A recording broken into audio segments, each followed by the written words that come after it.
Alrighty, we're going to get started here with our second presenter. Our next presenter is Jason Lampe. He's from Meredith Middle School. Thank you. He is the design tech teacher at Meredith Middle School from the Des Moines Public School System. And today he's going to share some of the things that he does in his class. We want to welcome all the Zoom participants as well. There's quite a few of you out there, so hello virtually. After Jason's presentation, we'll take another quick break and then we'll hear from Lincoln. So here's Jason. Perfect.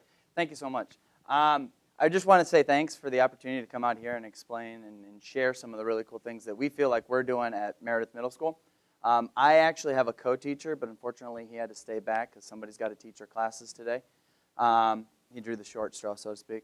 The other bad thing about it is I don't have any toys to play with, so I instantly feel horrible.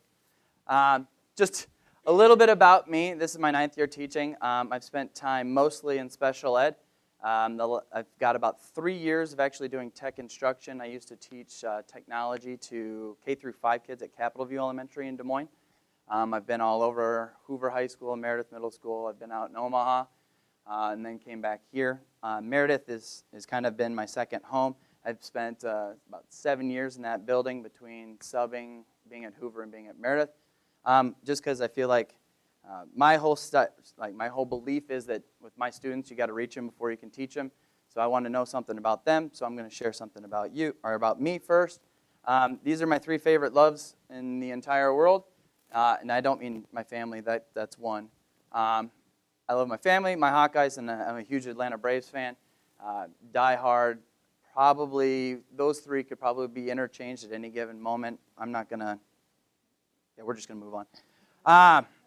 Little bit about my school. Meredith Middle School is located in northwest Des Moines. We're right on the basic corner of Des Moines if you were to look at it geographically. However, we're, penned in by Johnston and Urbandale, right over by Merle Hay Mall if you've ever been there. We have 750 students, and they are probably the biggest collection of diverse needs and environments and cultures and anything that you can find in the state of Iowa. We have kids from over 15 different countries, probably closer to 17. There are probably 35 different languages that are spoken by our kids as well as their parents. Obviously, some parents coming over, like we have a very large Burmese refugee program, our population. They speak Karenni, which is actually a pretty rare language to find. Good luck trying to find a translator online to translate into Karenni. We've actually started putting some of our stuff into Spanish and any of the other languages we can find, but that one's really tough. We also have a very large special ed population. And the reason I tell you that is just to kind of paint a picture of what you might see in my classrooms when you come in.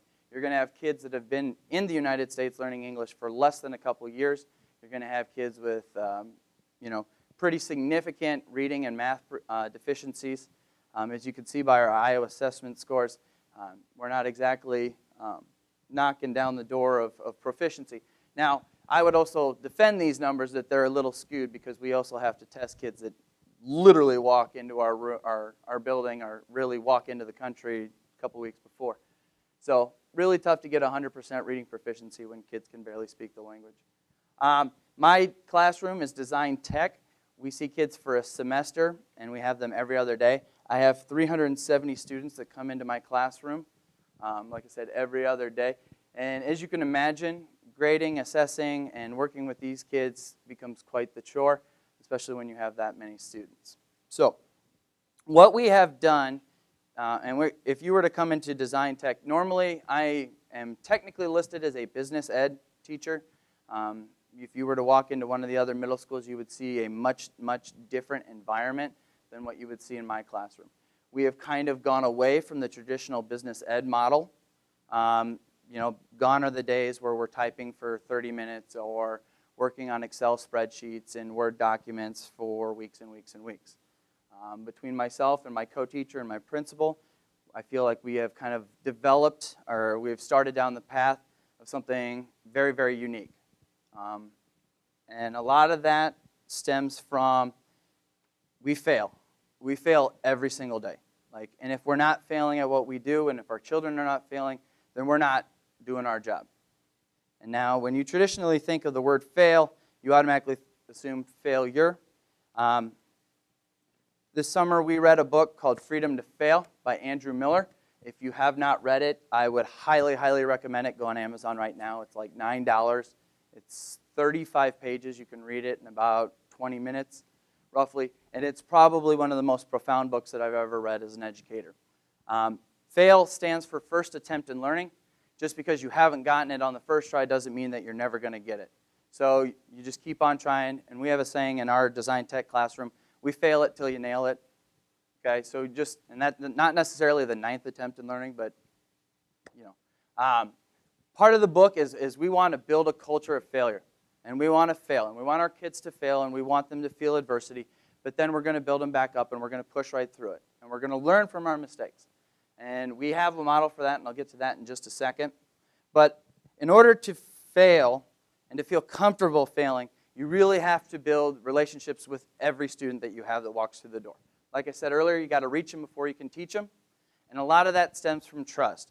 So my co-teacher and I, we pride ourselves on, learning names very, very quickly and trying to figure things out about students and asking them personal questions. And we have daily warm-up questions that it might just be like, hey, so what do you do for fun? Or how was the weekend? Or those little things like that. And then actually picking those students out and asking them questions, hey, I saw you went to a ball game this weekend. What did you think? Or, hey, I see you're an Iowa fan too. Can't believe Michigan State won that game. Whatever it might be, building that relationship and trust allows you to encourage kids to fail.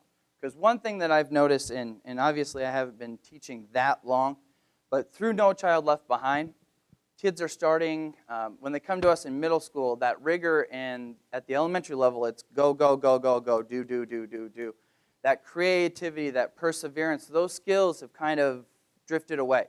So when we see kids coming in at 6th, 7th, 8th grade, and of course middle school is an interesting age group to begin with, all those hormones, people are watching me, what are they thinking about me? I can't fail, I can't screw up, people will make fun of me. Again, that goes back to that trust in relationships. So getting them to understand that it's okay, it's going to happen.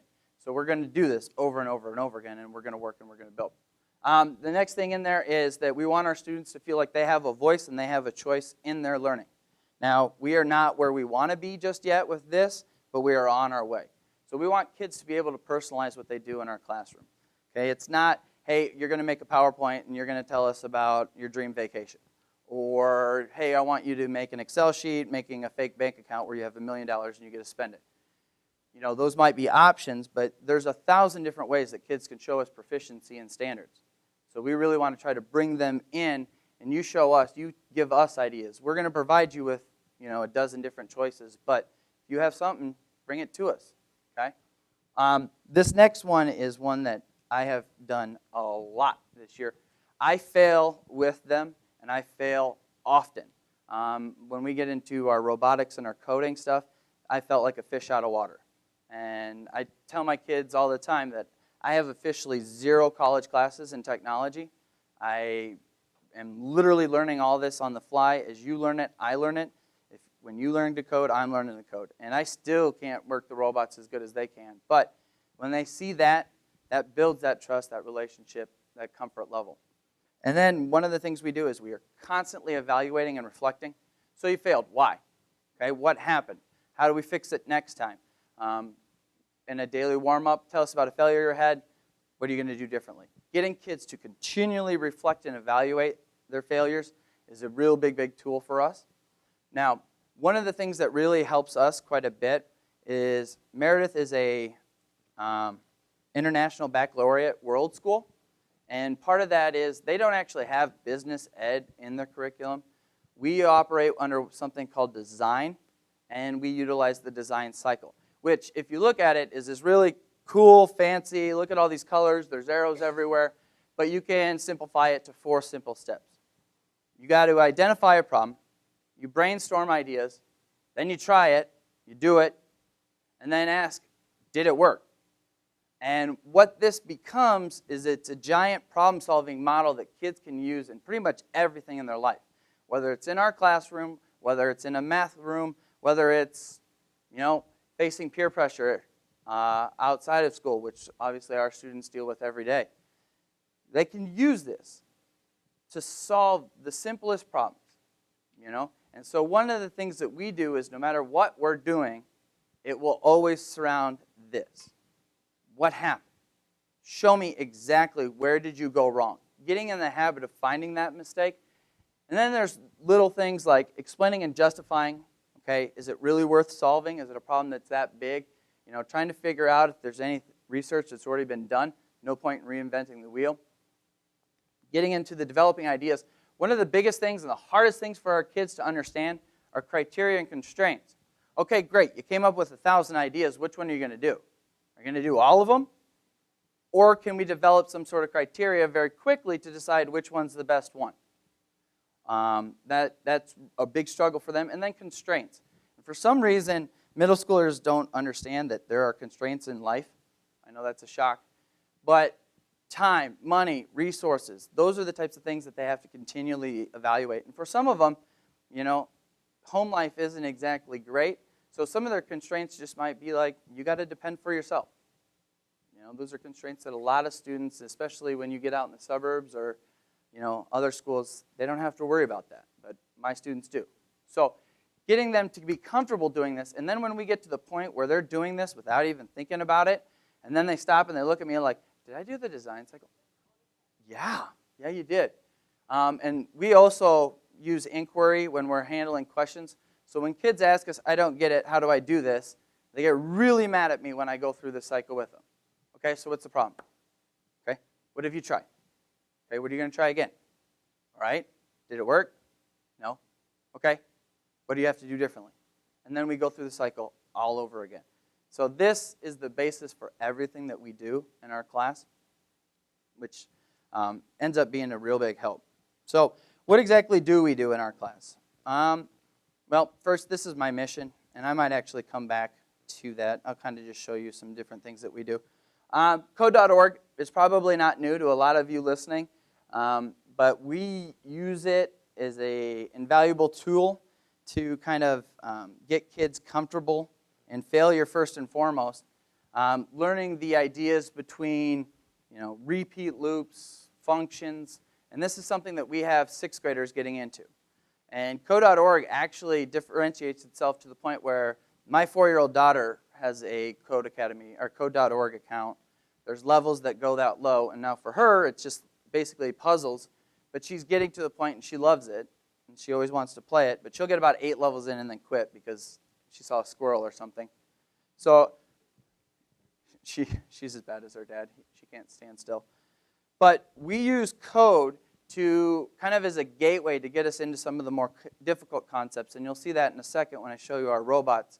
But when kids can get in and start to explain how do functions work, and relating it, we have kids that will relate it back to like a basketball play.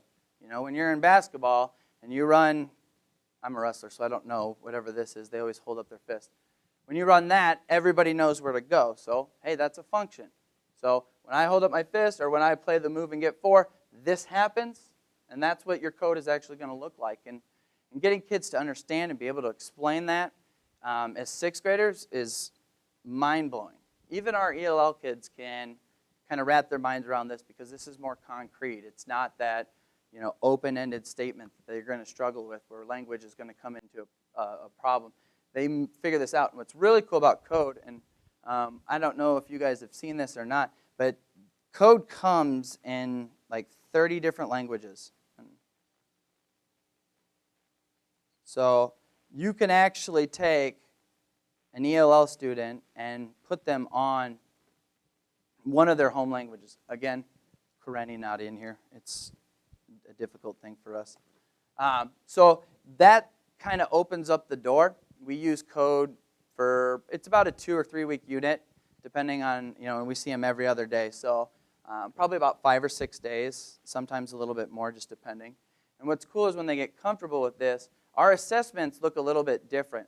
We give them a problem, so we might have this solved and have this all messed up somewhere or put something in there that is wrong, and then kids have to go through and debug it. So then it goes back to that design cycle. Where is it going wrong?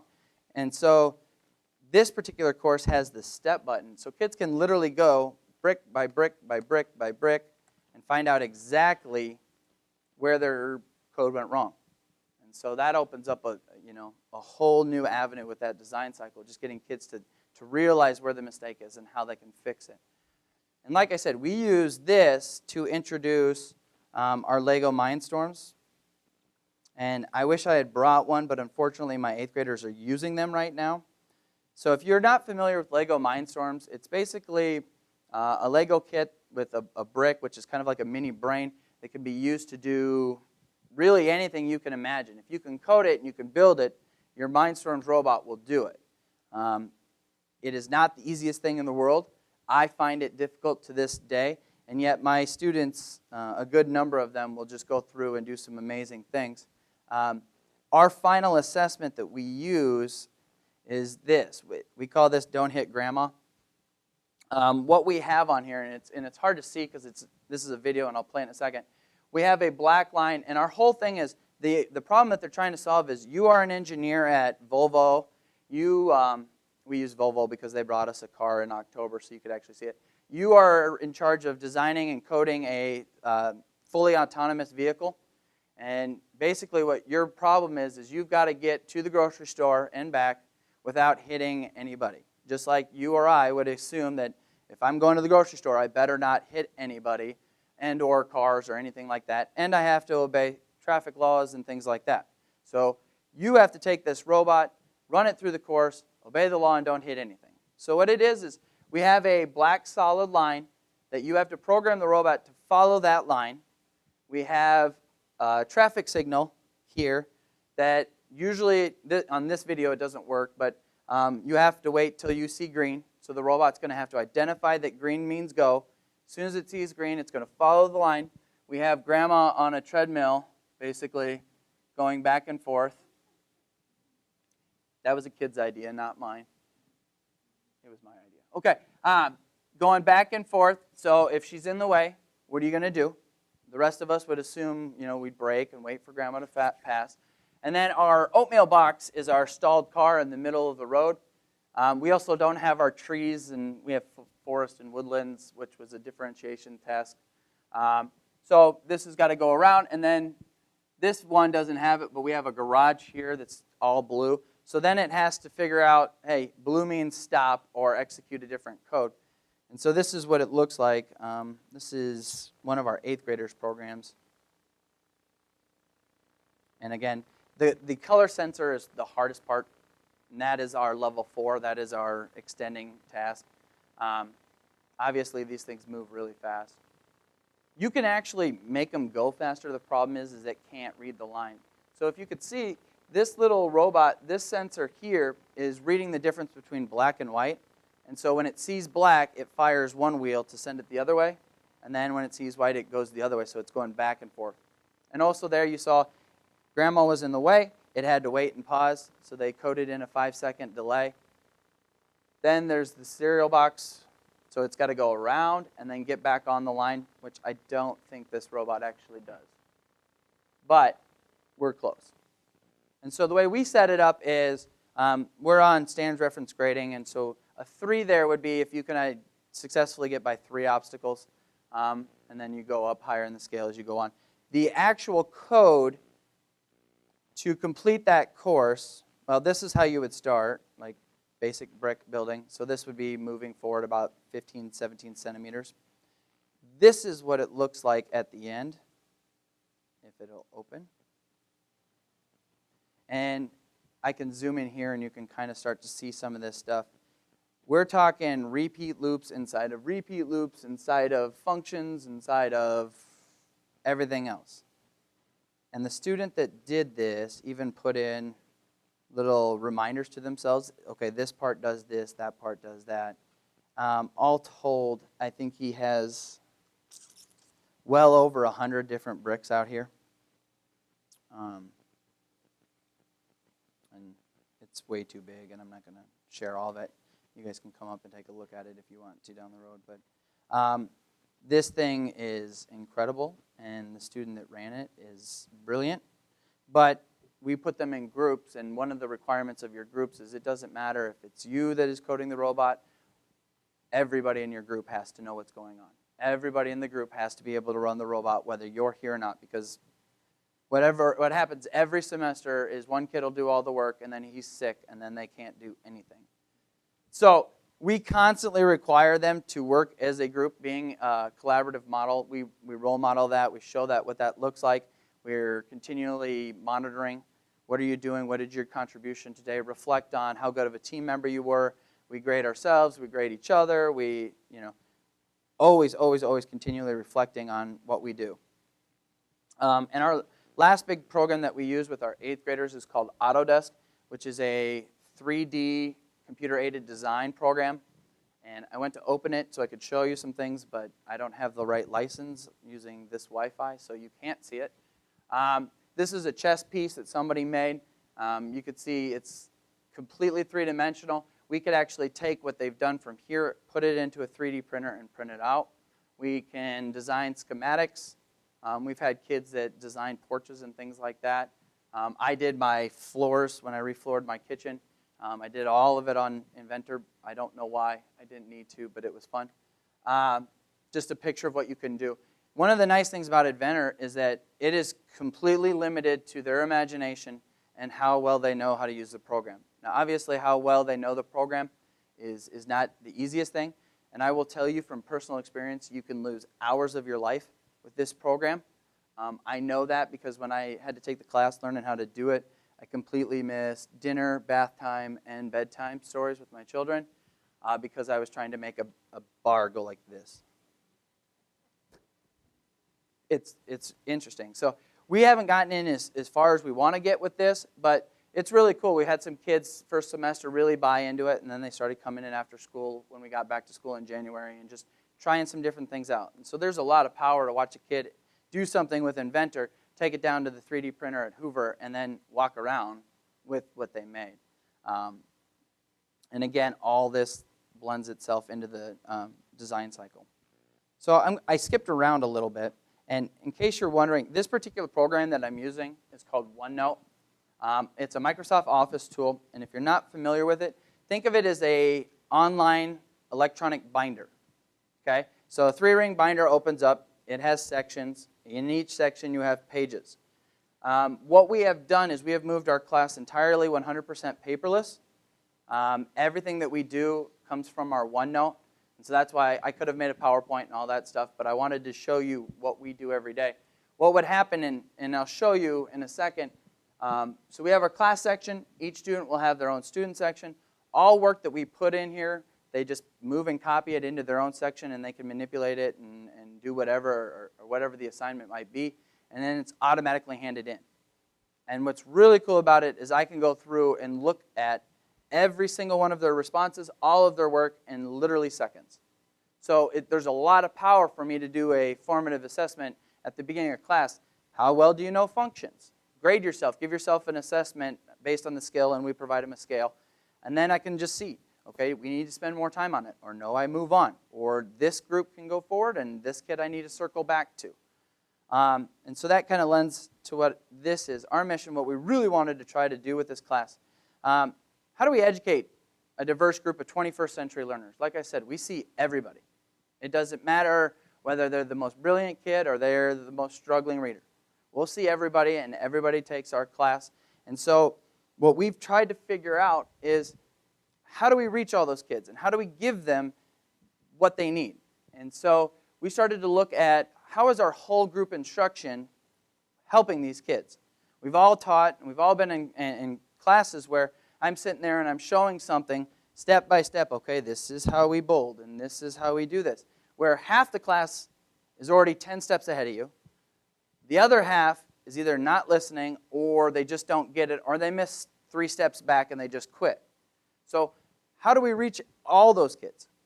Okay, we want our advanced kids to go forward. We want to be able to give targeted, personalized interventions to kids that need it. And so one of the things that we're doing, and next year we'll get into a lot more, is so we do some Office stuff. And so like this is our getting to know Microsoft Word. We tried this. This was our pilot. All of our instruction for Microsoft Word is done through YouTube tutorials. So a kid can pull up, and we have a guided worksheet that goes with this. And it's literally myself and my co-teacher going through and explaining every step of that worksheet. So they listen to it and they do it. Now, it's not one of those things where they just hear it and then move on, because we know how well kids react to that. So they're doing it as they're seeing it and hearing it. And the nice thing is about this, if a kid knows how to do all of it, they can just go through and do all of it. But if there's one thing they don't know, they just find it in the video, watch it, move on. If we have a kid who's a little bit slower, they'll watch it over and over and over and over again until they get it. So it's at their own pace. What that also provides is myself and my co-teacher, we have the ability to actually get to that population that even with this, they just aren't getting it. Or we have a kid that finishes this in 5 minutes. So what do? Do we let them go and play video games? Do we let them, well, you can go to Nitro type and type. No. That's when we go deeper into Microsoft Word, and we get them on, templates or inserting tables or a variety of 100 other things. Talk to the kids, start to understand, what are you interested in?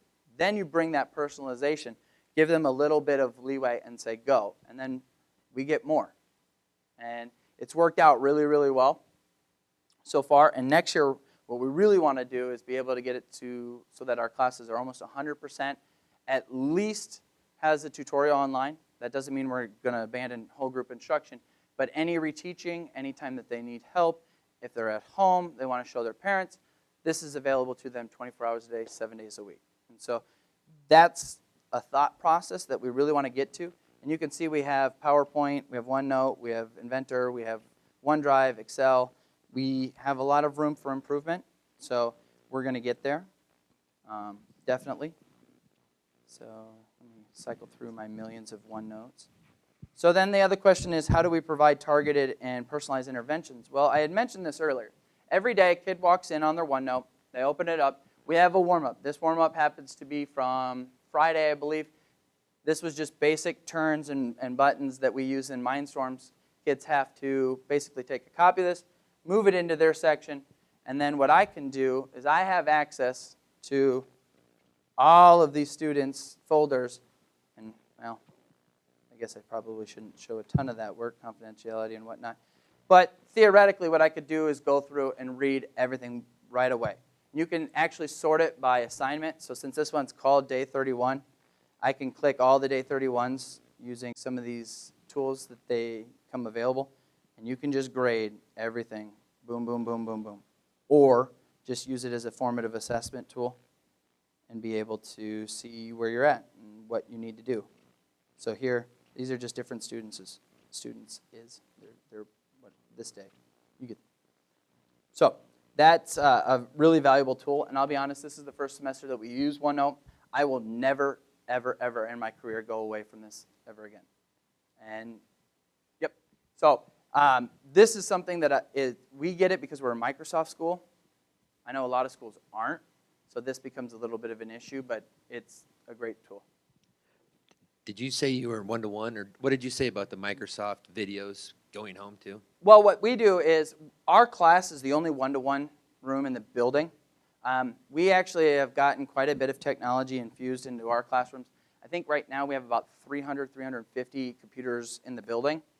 And what I've really pushed and what I've really tried for is we have a checkout system so teachers can check out computers. But we've intentionally only given, or we have 8 carts of 15. That's it. We have 2 carts of 32. But I want to push teachers to, whether it's OneNote or something else, okay, you got a class of 30, half of them doing something, maybe a OneNote activity, or maybe it's a search or something, and then the other half I'm with. And I'm providing that intervention, that direct instruction, or we're doing some reteaching, or whatever your students need. Instead of, here's a worksheet, go do it. And that's one of my biggest issues and the things that just kills me about technology in the classroom is too many people want to do that. Technology, in my opinion, should supplement instruction. It should never supplant instruction. So it works in our building or in our room so that we have one-to-one and so they're on it all the time. When I say you can access it 24 hours a day, if you have an internet connection at home, if you have a smartphone, you can get the OneNote app and you can open that. You can go to OneNote.com and still have access to the online version of your OneNote. Obviously, YouTube's open 24 hours a day. All of our stuff is housed in YouTube, so everything should be completely searchable, and you should be able to find it and work on it whenever you want, as long as you have an internet connection, which, of course, is another issue for us. Yeah. You said that you were a standards-based grading classroom. What does your rubric look like for your class? Or what does your grading report card look for your, like? For what we do is, we actually are, if you were to open My Infinite Campus, you're going to see a couple different things. We've got our SRG standards based from Des Moines curriculum, which you'll see has a variety of different things, digital citizenship, computer applications, depending on the grade it changes. But you're also going to see our IB criteria, which for us is that design cycle. So criterion A is identifying the problem, B is developing ideas, and so on and so forth. So what we do is we get a little bit creative with how we slide different things in. So we put our coding into our digital citizenship. We set up classes in code.org so that we can monitor progress. And we set up our own scales and rubrics for how far they progress through that. And then using the assessments for like debugging and things like that, we're able to kind of gauge their proficiency. And then we get a little bit creative with how we fit those in. And like I said, we've kind of gotten some incredible leeway to kind of push some different things. One of the biggest things that we really want to try to do, and this kind of fits into that whole group instruction replace. For years and years and years, business ed, the model has been apps and keyboarding. And first of all, like keyboarding, to me, I can't stand it. Not just because I can't type home row, but whenever you look at an iPad or an iPhone, good luck finding home row. And so our kids have learned to type very quickly on their phones without ever thinking about home row. And so for me, spending time teaching them and forcing them home row skills is a waste of time. Now, it's not to say that typing isn't important. We type every single day. We definitely do all that, and I think getting comfortable with that, and I have a style that isn't home row, and I type fairly quickly, but it all comes from practice. So we don't do any of that. Like I said, I would love it in a dream world. All of my office apps are done self-paced. So like I get right into a coding unit or a design cycle unit, and if somebody gets done early, by the end of the semester, the expectation is that you've completed X, Y, and Z on your own, or giving them periodic work days on those things, but making it self-paced, self-guided learning. Now, whether or not we can achieve that, we don't know yet, but that's the pipe dream anyway.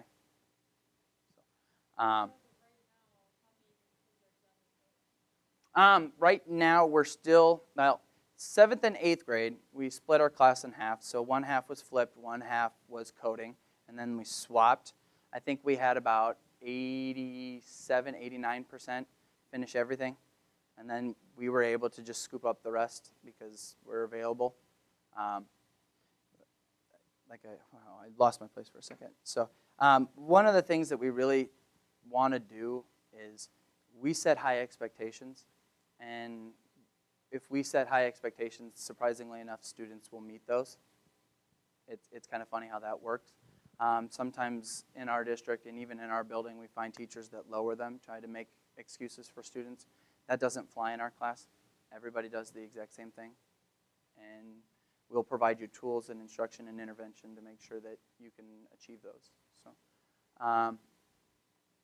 that kind of falls in that. What about the office stuff? My absolute dream, if you were to ask me, what does your class look like next year, and if you had a say in it, I would not touch office stuff.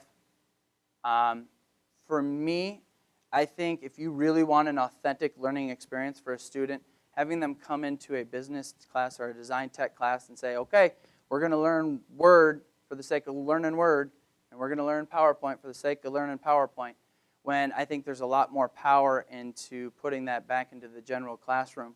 And if you're in a social studies classroom and you're using PowerPoint as a tool to show your proficiency in a given standard, I think there's a lot more power in that, because then you're excited and you want to show what you've learned, and now you found a tool to show that off, and you'll want to know the best way to show off your learning. That's one of the things that we've seen in our classes. So getting that more in those classes. We can use our class to go deeper or put those at self-paced learning, that type of thing, but that's what I would really like to see. And of course, my last question, are we there yet? We're not even close. We are, I could stand up here and talk all about how awesome this stuff is, but it's not there yet, and I don't think it will be, probably not next year, but maybe within a year or two, hopefully that's where we can go. One more question. So that mentality, the fail mentality, does that work throughout the entire school? Is that something that's been adopted by the school, or is it just in your classes? I would say that some of our peers are a little bit slower to come around to it, and that's partly our fault. I don't know how many staff members at Meredith understand what we're doing and the mindset. I know we've talked to several. I don't even know where my copy of Freedom to Fail is. I gave it to somebody and they never gave it back to me. That's why I don't have it to show you. I don't know. We do the best we can, and we've done a lot of different breakout sessions. We've tried to show different technologies, and we have it up all over in our classroom. And so if you've walked into our lab, hopefully you've seen it. Hopefully they kind of get that idea. But I wouldn't say it's a building-wide initiative by any means. Yeah.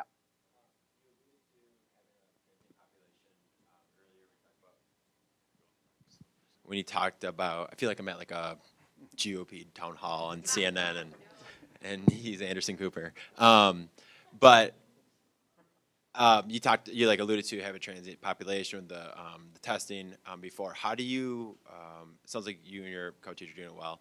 How do you onboard a student who just walks in your classroom like mid-semester or next week, and get them up to speed on all the different things going on? Because I know like once kids get set up, they love exploring like within this little world you've created. Yep. How do you get a student up to that speed? Is it you? Is it a coach? Is it another student?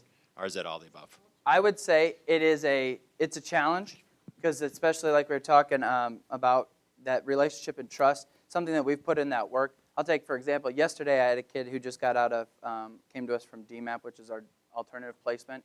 And we just, because there's two of us right now, and because we're able to set up our class, it worked really well because right now we're in kind of an independent mode because our 7th graders are right into coding. They're literally in those functions I was just showing you. So that allowed me to sit down next to this individual, talk, learn. I add them to the OneNote. I explain everything that's going on. We kind of do a real quick summary of the OneNote. We walk them through it, kind of explain our philosophy. And then while doing that, that's where that, what's your name, what's your story type thing, what are you interested in? He's a 7th grader, and I actually handle the activities duties for Meredith as well, so instantly I'm going, all right, what sports are you going to play next year? Those little things like that. It is a challenge because we've done so much, so then to have a kid jump in midstream, it's a battle, but it's nice because there's two of us right now that we can do that. Now, next year, sadly, I lose my co-teacher. He's going to 7th grade social studies, so that's going to present some different issues. But I really hoping that if we can build that library and that tutorials and things like that, those are resources. We just have to show them where they're at, and then hopefully, they can get logged into that and hook onto that, or just providing interventions, hopefully. So, yeah, no, there is zero secret. I have no good answer. I would just say we try to find those students as quickly as possible when they walk in and try to make it as welcoming as we possibly can. Because especially for some of our ELL populations, they just move in. And like I know I have one little guy that he doesn't speak English very well at all. And so when he sat down and came into our class, it was very, very intimidating. We've got multiple projectors. We've got fancy chairs. It's a little bit different. We got a grant from somebody that allowed us to get that really cool and fancy furniture with the high tops, and we've got round cushiony chairs. And this kid just deer in a headlight look. And so, and of course he probably understands half of what I'm saying. And so just making sure you slow things down. And that's why he's one of the reasons why we've started to put a lot of our worksheets and a lot of our stuff that we do in multiple languages. And so I think if you show those types of students that I'm willing to do this for you, then hopefully they'll open up a little bit more and as quickly as possible. Yeah. most of it. And we get made fun of a lot because when we translate things into Spanish, neither one of us speak it. So there's a very big disclaimer right before we do it. This could be right, and it might not, but let us know if something's wrong. And nobody's told us anything yet, so either they think it's funny and they're just laughing at us, or most of them, in order, like we have a very, it's almost like an ELL magnet school. So we've got kids from all over the district coming in, and so they have to go through a program before they can enter. It's, I can't remember what the name of it is. So most of them have to reach a certain point of English speaking abilities. So they can communicate. That doesn't mean they understand everything, but most of the time if there's a problem, they can do that. And they never put one student in there by themselves. There's always another one. And so we go back and forth and we translate mid-class and things like that. So it's a challenge. It's a fun challenge, though. I like the work. I have no idea about time. Like, what time am I even supposed to be done? Oh, hey, my stopwatch just started. I have 40 minutes left. All right. 10 more minutes. I guess I don't have a lot. I really just wanted to be able to get the word out. And like I said, this is the work that we're starting. We're definitely not there yet. But, when you look at kids today, they're different than they were 5 years ago, 10 years ago, 20 years ago. Like, I feel bad, and I've gone back and apologized to all of my teachers from middle school because I was all over the place. But that was because I felt like, I know this, challenge me. And so when we get to a point where we can personalize their learning and give them outlets to extend or reteach or catch them up or just be there for them, I think that's how we take the next step. And so that's where we're going. And hopefully next year, if I come back, it'll be a better story. I don't know. So. Any other questions for Jason? It's like my classes. They just kind of look at me. No. I will say, though, the nice thing about doing stuff like this and having a routine, we have next to no behavior problems. Kids come in. And I don't know if that's just because it's engaging and they're constantly working and doing things, but you'll find my co-teacher and I at the bottom of the referrals list. I think I've wrote one all year, and that's because it happened outside my door. So. All right. Okay, thank you very much. Give him a hand. We'll take about a 10-minute break here. We'll move to Lincoln, who's our last presenter today. So we'll come back around 10:25 or so. Can I show one really cool tool? Sure, yeah, no about? problem. I should have brought this up, but OneNote, I get really geeked out about it. One of the things that I absolutely love about it is that there is actually a really big differentiation tool. And you can literally move PDFs, Word docs. You could take pictures with an app they have called Office Lens. It doesn't matter what you put in there. If you download the learning tools and you click the immersive reader, it will read it to you. It does not matter what it is. Now, foreign language, we haven't tested that yet. But when I hit play, it'll read it word by word. It blows it up. I can even get to a point where I can have it highlight all the nouns in the words. We can break it down by syllables, so it's easier for students looking at adjectives, comprehension, things of that nature. There's tools that'll let you highlight things as a teacher, so if a student's reading it. So when you talk about differentiation, you start to think about some of your slower readers, it's awesome. Yeah. Yep. It should be in the app switcher. So if I open up my email, and this is what's really cool about the Office 365 stuff. Of course, I have to sign in because I'm not on my network. All of the tools, everything that they have, that I have, students have at the same time.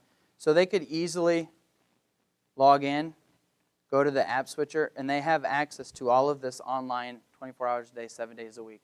Now, the online versions of these programs do not have the functionality, all the functionality of the desktop, but they can get to their OneNote online there. They can get Excel, PowerPoint. Their OneDrive is their storage. The online version of OneNote I really dislike. It looks different. It acts different. It's not as intuitive as the desktop version. I don't think it has like the immersive reader and things like that on it. That's an add-in you have to download separately and install. Oh, yeah. Good luck. One thing, and the biggest issue with that is Google Chrome doesn't work really well with our Internet Explorer stuff. Go figure. But this is what the online version looks like. And you still have the same information. It's all there. And actually what's cool about the online version, if kids are signed in, there's something called the collaboration space. So you can throw something in there and everyone can be working on it at the exact same time in real time.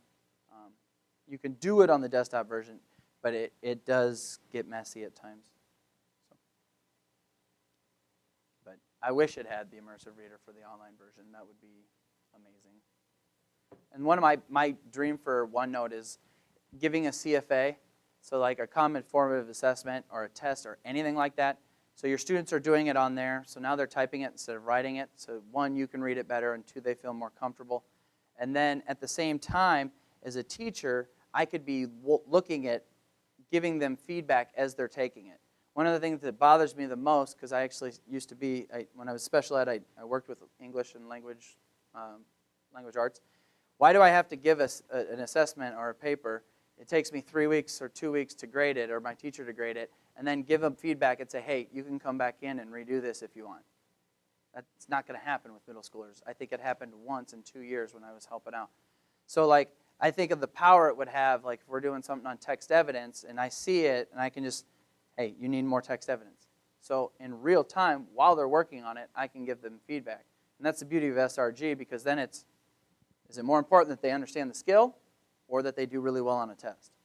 And so there's a lot of really cool things that you can do with it, and I feel like I'm just touching the surface.